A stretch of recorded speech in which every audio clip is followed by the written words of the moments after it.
আজকে কোথায় গেলাম, কী করলাম না করলাম, 5 মিনিট একটা ভিডিও করলাম। আসসালামু আলাইকুম, কেমন আছেন? আলহামদুলিল্লাহ ভালো আছি।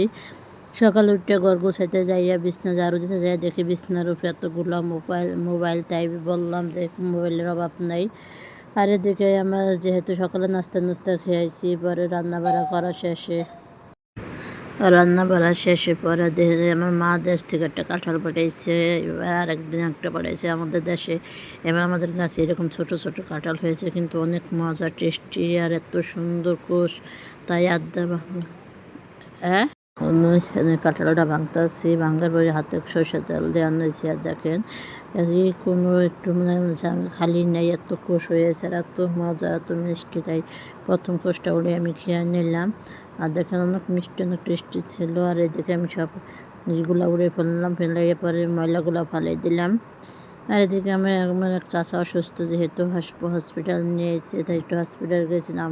কি বৃষ্টি পরিমাণ, প্রচুর বৃষ্টি ছিল। পরে দাঁড়াই রয়েছি, দাঁড়ানোর পরে আইসা বুঝছে, আসার পরে রান্না বাড়া তো করতেই হবে, কিছু করার নেই। তো এইখানে তাড়াহুড়া করে একটা মাছ বোনা করছি।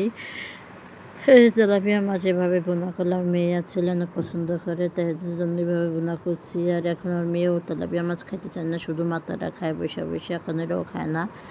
আর দেখেন মাছটা অনেক ভাজ্যা করা করে আমি বোনা করতেছি, জিরার পাখি দিয়ে নামাইছি। আর দেখে ডাল রান্না করা ছিল, ডাল নিয়ে একটু গরম করবো, কাঁঠালের বিচি দিয়ে এভাবে ঘন করে ডাল পাক করলে খুবই মজা লাগে। পরে আমাদের ভাইয়া তারপরে তেলাপিয়া মাছ খাবে না, তাই জন্য আবার ডিম বোনা করলাম। আমি যেহেতু খাই না, আমাদের জন্য আবার ডিম বোনা করলাম। আর হচ্ছে কালি জিরা ভর্তা করছি, খাবারগুলো খুবই মজা ছিল, টেস্টি ছিল। আর এইভাবে কালি জিরা ভর্তা করলে আপনাদের ভাইয়া মাঝে মধ্যে বলবে কালি জিরা ভর্তা করে দাও।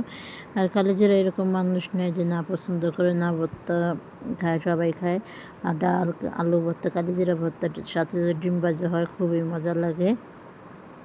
আর কে কোথায় থেকে আমার ভিডিওটা দেখছেন একটু লাইক কমেন্ট শেয়ার দিবেন। আর দেখেন এখন ফেসবুক মামারা কি শুরু করছে, যেখানে 100-150 ভিউ হয় না, এই জায়গায় নাকি 3 লাখ ভিউ হলে বলে দিব, মনিটেশন দিব। আমাদের এখনও মনিটেশন আসেনি, কোন এটা কি কোনো ফিলে সম্ভব? আর জানি না ফেসবুক মামারা আমাদের আর কত ভোগাইব। আর তারপর দিন যেহেতু শুক্রবার হচ্ছে, শুক্রবার দিন সকালে নাস্তা খাওয়ার পরে রান্না করতে চলে আসলাম। আর এসে রান্না করছি, গরুর মাংস রান্না করতেছি। গরুর মাংসটা আমি একবার কষিয়ে বোনা করব। আর হচ্ছে ছেলের জন্য মুরগি রান্না করব। আর হচ্ছে একটু পোলাও রান্না করে দিলাম।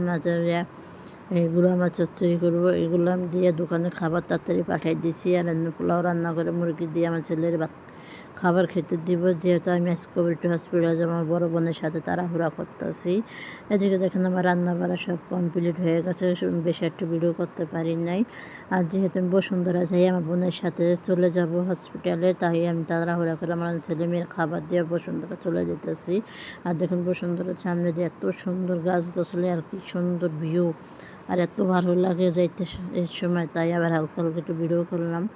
ভিডিও করে পরে যেহেতু হাসপাতালে আমি পৌঁছে গেছি, আর এতে রাত্রে এসে পরে কি আর করবো, রান্না তো একটু করতে হবে। তাই এই দুপুরে যে খাবারগুলো ছিল, ভাত, পোলাও ভাত, তারপরে এসে আছে গরুর মাংস, এগুলো সব কিছু দিয়ে আমি খিচুড়িটা বসাই দিলাম। আর দেখেন এগুলো আমি বলকেলে হলুদ মরিচ সব দিয়ে দিব, লাস্টে আমি একটু বাগার দিব। যেহেতু আমি 5 মিশালি খিচুড়ি বানাইছি, আর কিন্তু খাইতে খুবই টেস্টি ছিল। যেহেতু গরুর মাংস আরও আছে, আমি পরে দেবো, এই তরকারিটা আমি পরে দিয়ে দেবো। আর এটা দিল গরুর মাংসটা খিচুড়ি রান্না খাইতে খুব টেস্টি হয়, মজা হয়। দেখেন লাস্ট টাইমের খিচুড়ির কালারটা কত সুন্দর হয়েছে আর কত টেস্টি হয়েছিল, সবাই বলছে খুবই মজা হয়েছে, খাইতেও নাকি খুব টেস্টি হয়েছে। বিকালে তারপরে খাওয়া দাওয়ার পর আবার ট্রাম কেটে নিলাম, সবাই মিলে বসে আবার ট্রাম খাবো। কেমন লাগলো ভিডিওটা লাইক কমেন্ট শেয়ার দিয়ে পাশে থাকবেন। আল্লাহ হাফেজ।